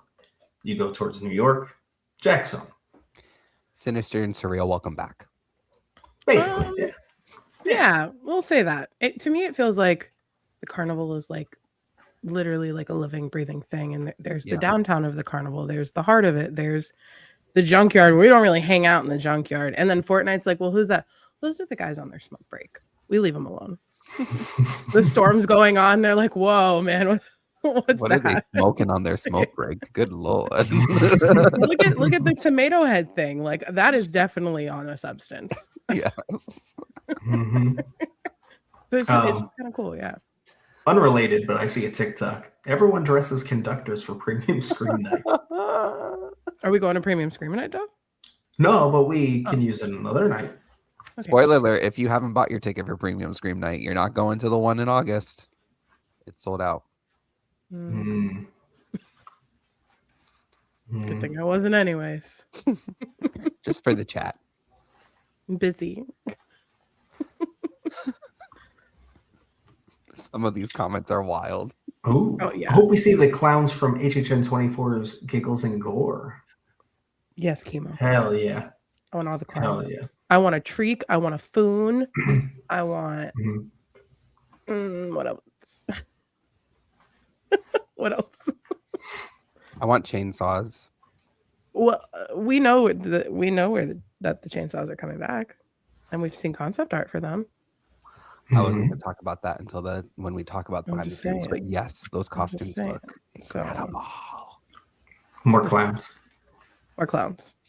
360 says this is a perfect example of the fun, bright scare zone that I'd want to see over something like Fortnite. I would love to see more contrast in color, but think it should still be rooted in horror. That's very fair. Yeah. Very fair. Chances are somebody's yes. Yeah. There's something that popped up recently that looks like she'd be hanging out in it. I'm just saying. Not to be cryptic, anymore. We'll see it soon. Well, it'll be tonight. It's I can't keep this in anymore. Clowntown. Every clown's waiting for you. Love it. There's so many TikTok potentials this year. Except the one I want. Chances are chances. Chances. Did we all just walk up to her? Chances. Chances are. You're here.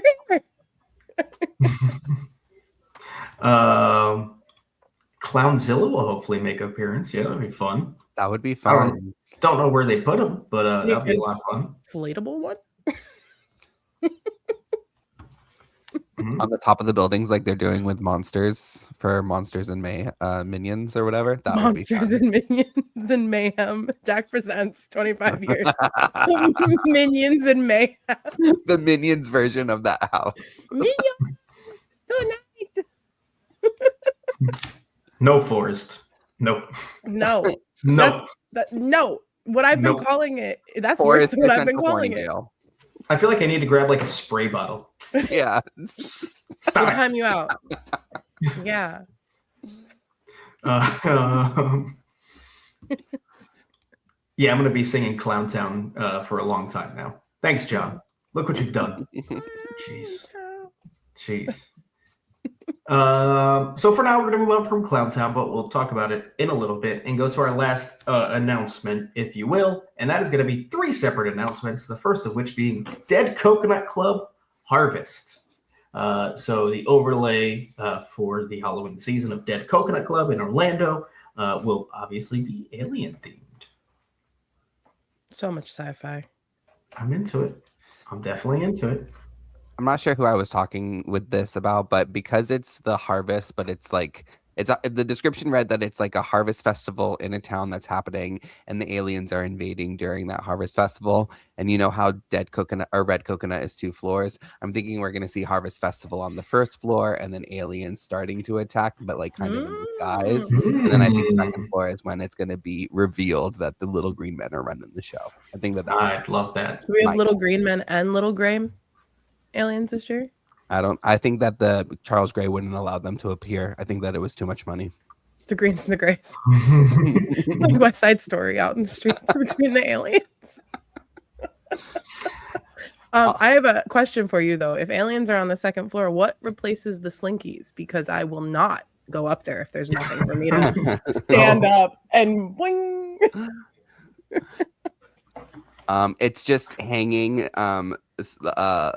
single incandescent bulbs, and they swing. That sounds like a liability waiting to happen. Oh yeah. A little. We can reenact like a wrestling match up there. Allstate hates to hear my ideas coming. Oh my god. We're banned from Universal. Demigod says 50s music, aliens, booze, food. I am here. Which, Light by bites? the way, it does say there will be light bites. There will be food at Dead Coconut Club. And yes, Albert, they typically do sell a Dead Coconut shirt. Yes. Right by Dead Coconut, usually. Food is very exciting. I'm interested to see how they execute this, what it actually is going to be. It's very ambitious, I would say, for that space to add food, but it is. Yes. I'm very excited, and I'm sure on most likely team member preview night, we will be there snacking down. You can bet we'll be there on live. On a live. our new tradition. If it's open on Team Member Preview night, it shall be one of the two, I think. Yeah, they announced our No, did they announce it for Coconut or just the tribute store? No, they announced it for Coconut. Okay, where's the? I think it's one of the Team Member Preview nights. I don't remember which one. I can find the information if you just keep talking for a minute. Thanks. We'll vamp for a bit. Yeah. Oh yeah, Scott. They did not sell Dead Coconut merch last year. That is correct. When will they release the menus? Yeah, it's probably going to be a little bit. We got a couple weeks at least. Food booth menus will show up before the menu for this shows up. This one, I don't know if we'll see before opening night, but we'll see. They announced it opens the Wednesday for APs, but I believe that's the night HHN is off between Team Member Preview and Premium Screen, isn't it? No, I think Wednesday is Team Member Preview number 2. Is it? I think it's Monday, Tuesday. Wednesday, or Tuesday, Wednesday? Tuesday, Wednesday. Actually, now I'm second guessing myself. So am I. Keep vamping. James, are you listening?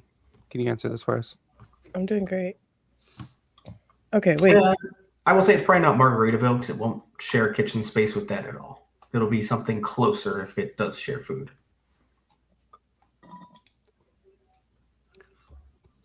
Yes. Got our back Monday, Tuesday, Team Member Preview. All right, I have it. Sorry, are we ready? Yes. Tuesday, August 25th, 8 p.m. to midnight.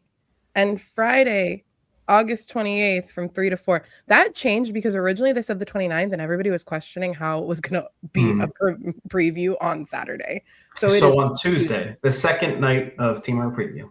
But at 8, that's so weird. Normally it's team members from 4 to 6.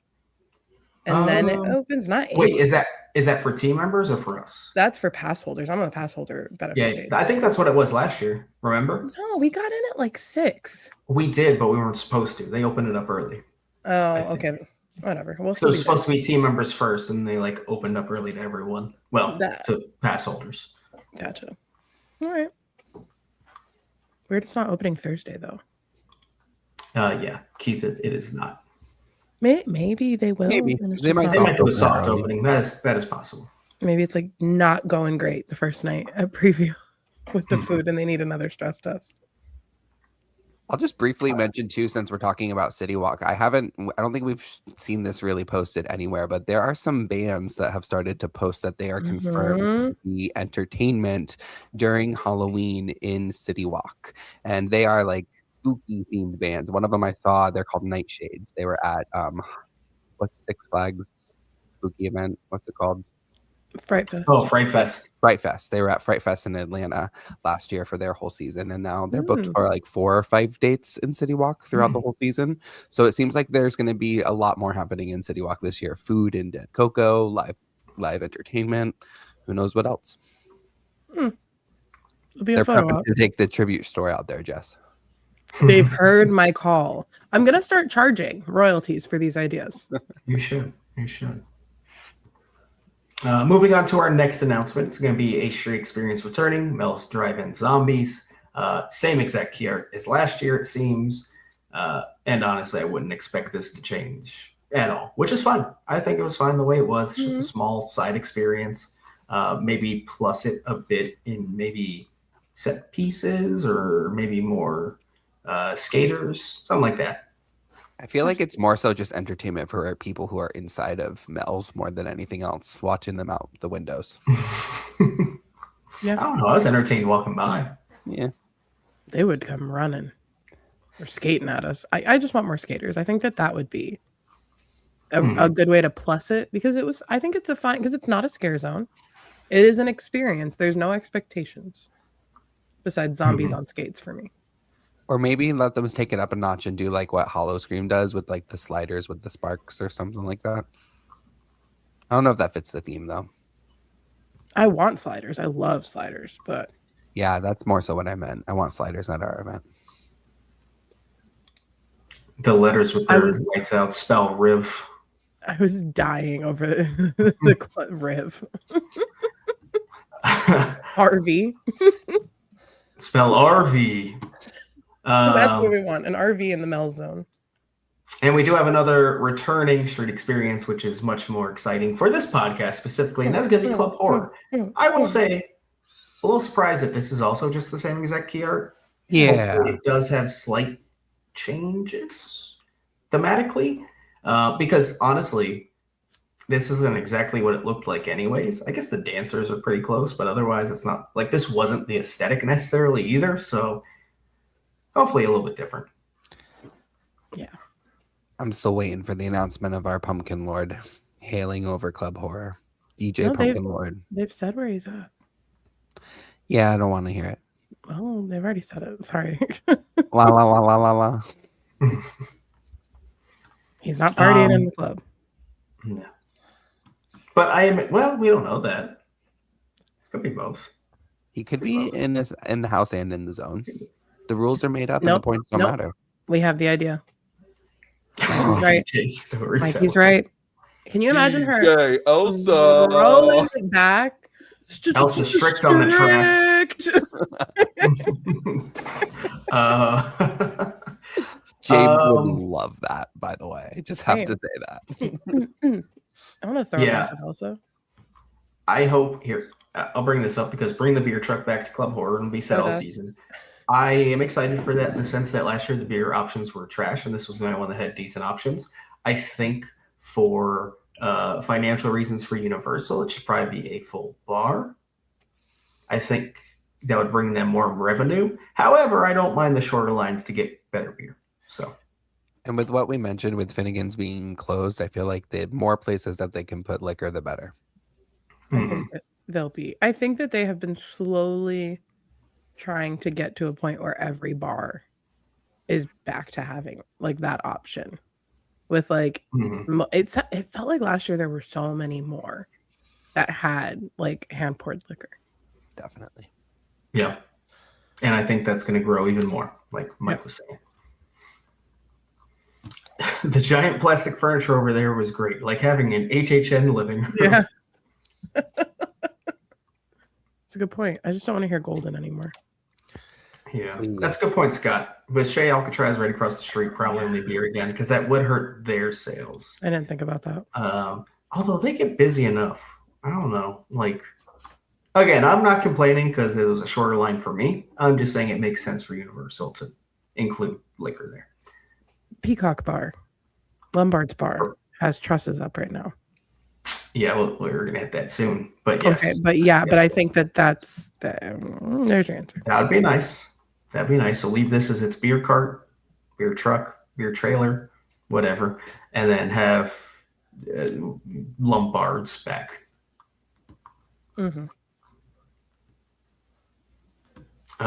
Yeah. All right. So that's it with announcements. So now we're going to move over to the construction that we've been alluding to for so long. And we're going to start in Orlando because we've been talking about it for a while. So first of all, we have food booths. Our first two food booths have popped up. These are going to be on Park Ave in New York. I'm going to move to the next photo real quick so you can get an idea that these are actually on the opposite side of the walkway than they usually are, which I think we've talked about as a possibility before. And here we are.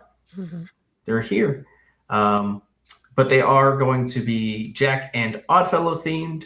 They have one kind of reference and Easter egg there to BuzzCon on the Jack one. They look good. They both look like they would serve a circus peanut drink to me.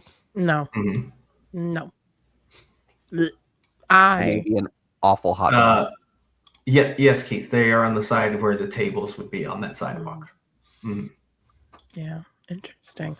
I really like. I said this. I put it on Twitter, which I haven't tweeted in forever.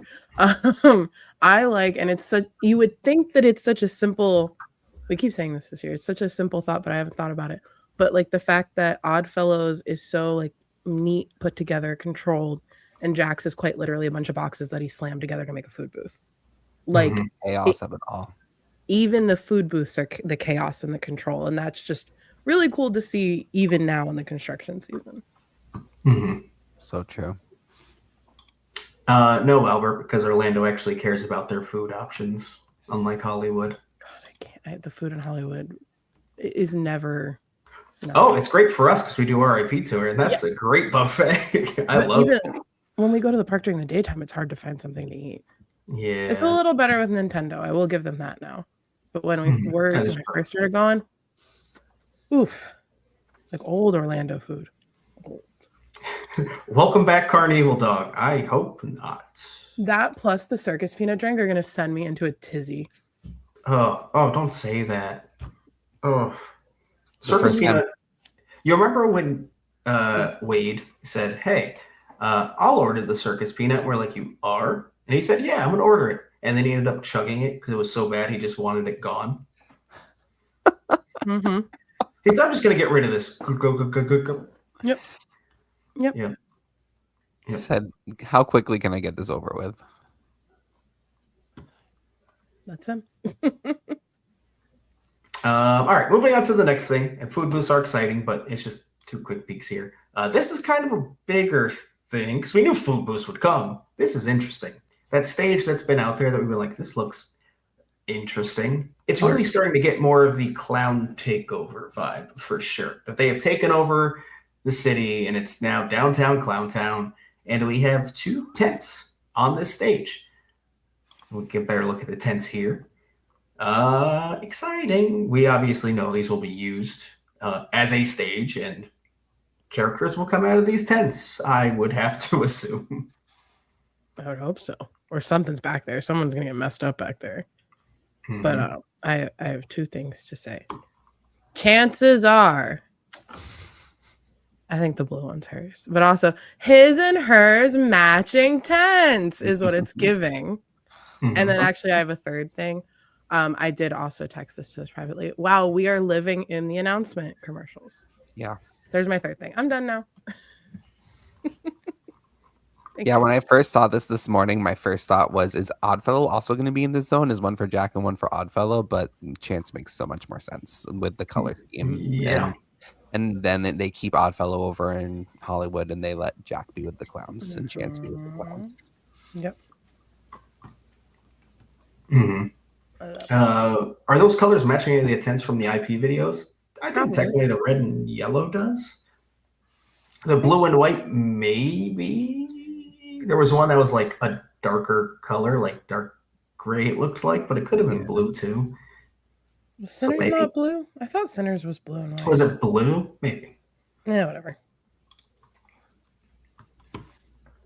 So moving on here, we're going to stick with Downtown Clowntown. This did have the tarp over Clowntown previously. Those are now dropped, and we can see Welcome to Downtown Clowntown. Love it. Looks so good. It does. And if you can't tell, these are flanking both ends of New York as a zone. So one across from Louis and next to Starbucks, and then one across from like the Fallon corner, I guess you could say. Also, there's this wagon that was Oddfellows, which kind of doesn't make sense, but more Easter eggy than anything, I guess. It did have 2 like vinyls, one on each side, and they were peeling very, very, very badly. So those have finally been removed and hopefully going to be replaced with something much more durable. Yep. Stop putting vinyl in the scare zones. Yeah, it never works. Remember last year when they tried to put vinyl on the ground and it was peeling up immediately? Every time that we try to go easy with a vinyl sticker, it doesn't work. Just pay people to paint. It's what there are plenty of artists who would love to spend an afternoon making that a permanent part of that rather than a lazy little sticker on top. Sorry, I'll shut up about it now, but I hate seeing the vinyls in there. Pay people to paint. Yes. Yep. Next, we're going to head over to Hollywood, and you can see on the left photo, that's Ash on the left there, walking by the structure, coming to say hello. Ash from Stay and Scream. This one hasn't changed too much. You will notice does it have trash or does it not have trash mouth? Currently has no trash again. It has been there. It has been removed. It has been added back. It has been removed again. Even the chicken wire is gone. Wow. Yes. Fog machine. Fog machine. Yeah. There's a few of those around. However, bigger updates have happened elsewhere. This one is fun. At this first one on the left, you do have a Lady Luck Easter egg at like the Knock 'em Down game. That is fun. It's so cool. I like that. Yeah, big fan. Like, yeah, I guess you still exist, sort of. Sure. And it's know. like, oh, it's like her vicious form too. It is. I like They it. had to make sure she was somewhere. Okay, I'll take Somehow this is more than she got in the house. In the house, she just got like a window shattering, basically. She Or like a mirror shattering, I mean. Lady Luck? Yeah. No, she like In Icons Captured, she had like a full she room. had a whole room, Duff. You're thinking of Bloody Mary. Oh, yeah, that was Bloody Mary. Never mind. Yeah. Wow. Yeah. This next one is just taking shape. It's got a fun 35. Oh. Step on it, big boy. People are going to use that for photo ops the entire season. It's going to be the most photographed thing with somebody in front of it. I already have. Well, all of us included, I have a feeling. So. Duff, as our HR representative, I just want you to know that when I tell you to step on it, big boy, I'm not harassing you. So if I step on it, that's okay. Yes. Okay. This is the backside of that same structure. It has Shadow Man and the juggling vampire. Grand Circus. Very circusy. Do you think we'll meet these characters in the zones? Or do you think these are just artwork? I think they're just. I'd like to meet Shadow Man. That's a cool design. I'd like to meet Shadow Man more than Juggling Vampire for sure. I don't know. Juggling Vampire kind of looks like he's full of whimsy. Maybe that's a preview for Nightmare Fuel. Juggling Vampire. Never mind. I'll take it back. Next. So this next booth is pretty fun here because it has the most disturbing characters you've ever seen in your life, all in one place. Yeah. I love this angle of photo on the right because they all stare at you in the most disturbing way possible. Yes. I love them. That guy up top is so creepy. For me, it's the combo of the long-legged man and the jester together. They're like the most unsettling pair. And somebody said that long thing, his neck's gonna go up, right? And I said, I really fucking hope not. Oh, I hope so. That would be so cool. Oh. Also, that's the swan boat from Terrifier, right? I saw that on a comment, and I think it might be. Oh, I have to go watch a walkthrough now. Big All right. Next booth here is mermaid list, but confirmed, Mike, that it is a mermaid. Where'd it go? It's gone. They gave us Coaster Track, but they took away Mermaid? Wow. Mermaid gone. And I checked, like mermaid didn't like get stuck in the barrel. You can see through the barrel. No mermaid. Gone. It's like, Duff, what did you stand up on the stage and look down? I'm just inspecting, guys. Don't worry. Don't worry. They got so offended that I called it a dolphin that they just removed it. It clearly said mermaid behind it. Dolphin ran away. Clearly. But Coaster Track is so fun. I love it. Big fan. What is it? Dead or dying? Dead, deader, deadest. Dead or dying is me after 12 hours on opening night. Dolphin, dolphiner, dolphinist. All right, next. And they're putting out a bunch of little side prop pieces as well, as you can see here. With a kitty and rotten food. There's a rat down there too, right? What? Yep. What? In the barrel. It looks like it's straight out of Toxic 20s, to be honest. Oh my god, the little Italian rat. Yeah. Oh, I miss them so much. Glad to see them return. Nondescript Italian rat. Italian rat. No, rest in peace, Pickles. It's right there. It still says Pickles. Pickles. It's by the Minigans, kind of. Not really, but. We have the sideshow knockdown here. Another little set piece off to the side. You see those Easter eggs? Freddy Krueger, bottom left. Jaws. Jaws, bottom right. Right there. Yep. Again, putting my arrow over it like anyone can see. Yeah. Oh, the cat from Cat Lady, yep. Or the tribute. I mean, I don't know. You could also say the maybe. Maybe. Oh, I need to get a better look at that now, actually. Yeah, I'm going Saturday now. Here's the next two side pieces here as well. Love that Not guy. too much to him, but he's adorable. He looks like a Peter to me. I love the guy on the right. Big fan of him. I don't know about Pierre. Pierre. There you go. It's Pierre because he's French. Pierre. Français. Pierre. Big wheel. Now we're going to head back to New York and just take a current look at the tribute store.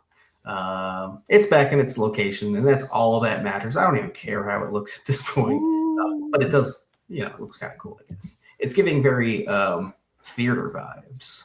Mm-hmm. Even taking away the ticket booth. Very theater vibes. Mm-hmm. And the little stage up there. The platform, whatever you want to call it. Mm-hmm. Yep, behind that barricade. Let's go in there. Now over to Central Park, where we have a stage where I'm sure someone will welcome you with emotes.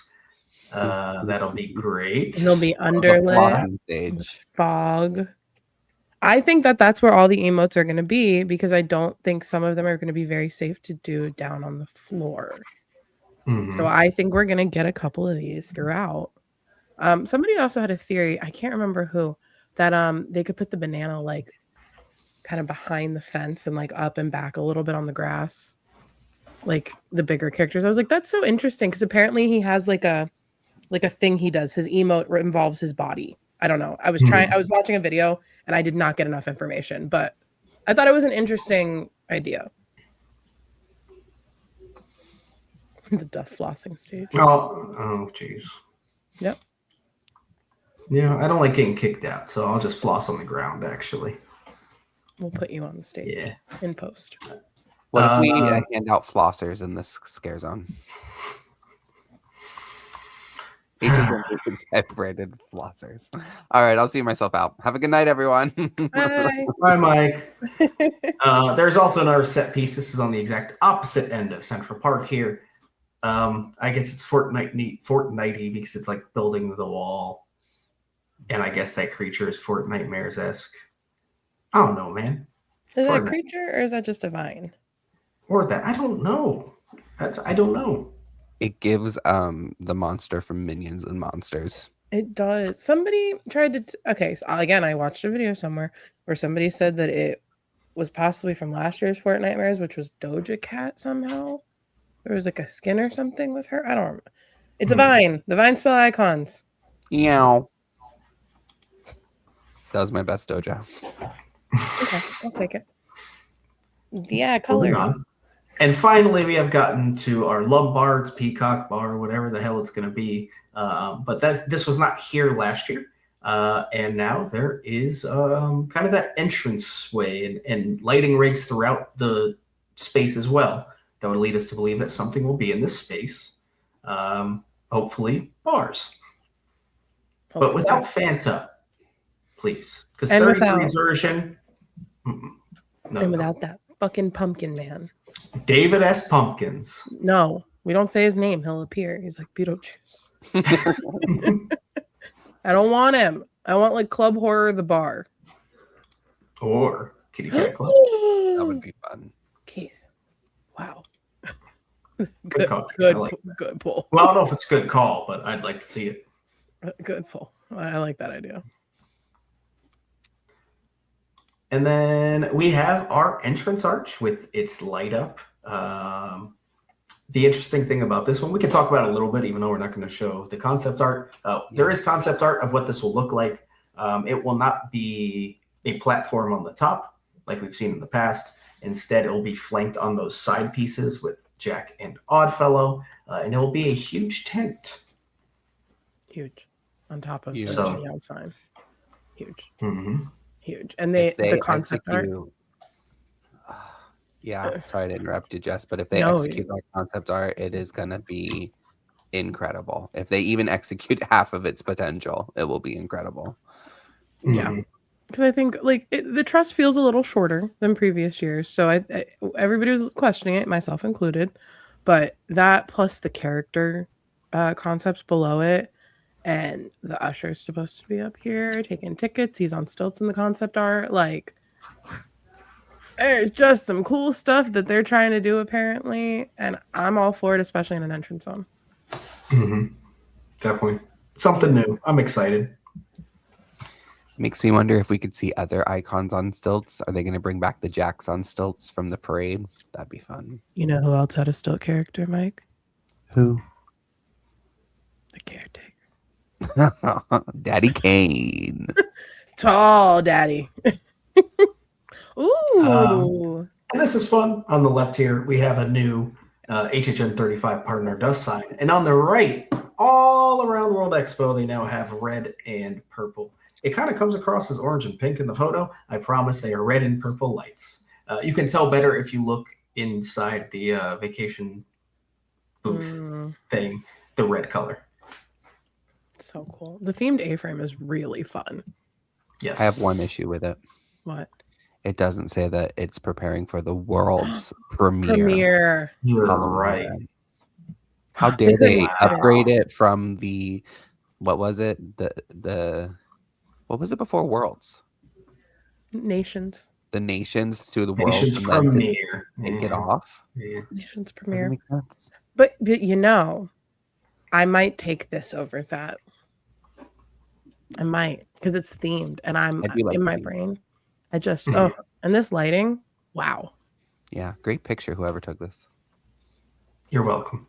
Moving on, because we do have to start wrapping up here. This is the last thing. We're going to move over to Hollywood construction. There's not too much to go over, but this is, I don't want to say the complete, but the backdrop and the configuration box are now both complete-ish at the very least. This is the facade for Hellraiser. Looking pretty good over there in Hollywood, I've got to say. Yeah. This is going to be Ozzy, we now know, and it will be his home in Birmingham, England. Very cool. It looks so good. Mm-hmm. And then this is going to be what we expect to be Quinceañera, which very burnt, crispy homestead. Yeah, this is very different from the last time I saw it. Yes, someone forgot to turn the oven off when they were preheating. Yeah. Like, you remember when it was a nice fresh paint job? Yeah. Gone. Oh, live reaction right there. Wow. I think I'm a little bit more excited for this story now. What happened in there? And again, we're going to go over all the Murdy tweets next time or in our podcast. But he does say something. A shame what happened there. So assume a fire. Wow. I would say. And then we have the Jurassic World cube, which we now know to be dead, deader, deadest, or whichever inflection you want to say that with. Guess what? The Ivine spell icons. And this is just sitting out. It's probably for the Terror Tram, it seems, but it's just kind of a funny little prop. How did they get that picture of me? It's the padding over the stomach for me. Oh, and that's it, actually. Really? We have now covered our entire episode. That's crazy. A crisp so 2 much. hours. You know what? That was quicker than I thought. I'm not going to lie. Yeah. But that was a lot of announcements. A couple of them very exciting. Couple, we'll see. But man, I'm looking forward to see how this construction comes along because Sideshow Decay is looking great. I can't wait to see it in person. It's been a while since I've been in the park. I can't wait to see it. It's time. Yeah. It's so good. And I haven't even seen everything now, so I need to be back. Mm-hmm. I love how they built it and just burnt the shit out of it for the plot. Perfect. Yeah. Oh, yeah. So we don't post these pictures, but it is fun to note that Sprung Tent 2 has a facade up, and it looks a ton like the WKNB studio. Yeah, that relates to Blood and Guts in the studio he should be returning to. So, yeah, that is fun. And also the Hellraiser vinyl is up as well. And someone was commenting that Hollywood's facade is so much better. The vinyls are not our facades. Everyone is all up in arms about it. Facades. We get inside facades in those tents. Just interior facades exist. If you weren't aware, yes. Yeah. There's exterior and interior. Stage. Literally. Yep. Yeah. All right. Well, I guess with that, I think we're going to wrap up tonight. Yeah. Look, we got there. Podcast coming out later this week. Anything else? Lots coming. Anything else Stay to tuned announce to yet. the social. True. The joke that started months ago became the theme for HHN 35. Imagine that. We also did put the challenge out last week that if we got to 100 subscribers on HHN 24/7, that we would start posting some behind the scenes content. And we are just 4 subscribers away. We went from 60 subscribers on that channel to 96 subscribers in like a week. So thank you for that. And if you guys haven't subscribed, go give it a subscribe and we will post that video of Duff singing that we've been sitting on. Excuse me? Are we sitting on it if the clip went up? The clip did go up technically. Yeah. Clowntown. Did you not see that video?